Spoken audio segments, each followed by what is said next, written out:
Why do you seem so scared?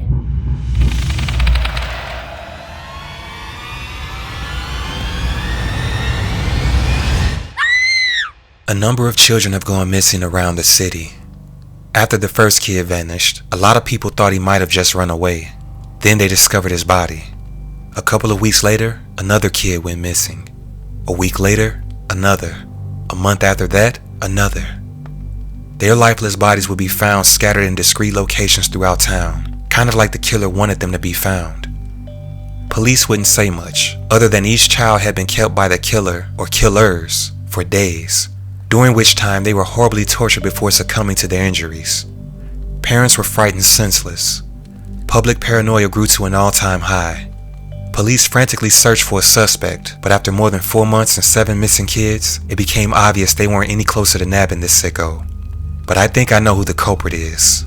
He lives right next door to me. His name is Rendell Durgan. He's an unsettling man who I guess is in his late 30s to early 40s. He's always darting in and out of our apartment building at random hours of the night and day. He leaves dressed one way, then returns wearing a totally different set of clothes. When I told my roommate Brandon about my suspicions toward our neighbor, he agreed with me. It was Brandon who said the 6'2", 200+ pound Durgan could easily overpower a child. And you know what? He was right. Shit, Durgan could easily overpower the two of us at the same time, and we're both grown men. The guy was built like a brick wall. It always freaked me out passing him by in the halls. When he first moved in, I tried to be a good neighbor and say hi to him and introduce myself, but he shot me this pissed off look and walked by me like I wasn't even there. He gave me a look like he'd break my neck if I said another word to him. I knew then that this guy was pure evil. I just knew he was the one behind these heinous crimes. I wanted to tell the police, but I wouldn't dare do that without getting some hard evidence first. I wasn't about to risk the police investigating him, only to let him go free. He might then suspect me as being the one onto his scheme, thus being the one who called the cops on him. I didn't want to be the next poor soul to wind up missing. I need evidence first, and I knew just how to get it. My plan was simple. I followed Durgan the next time he left. I'm all but certain he'd either lead me to his next victim, or worse yet, the current victim he was brutalizing. But first I need to borrow my roommate's camera. I could use my cell phone, but I cracked the camera lens a while back. Besides, Brandon was a part-time photographer. Using his professional grade camera to take the photos would provide me with the best evidence possible to hand over to the cops. I had to act fast though. Durgan had just left his apartment. I only had a few minutes before he got to his car.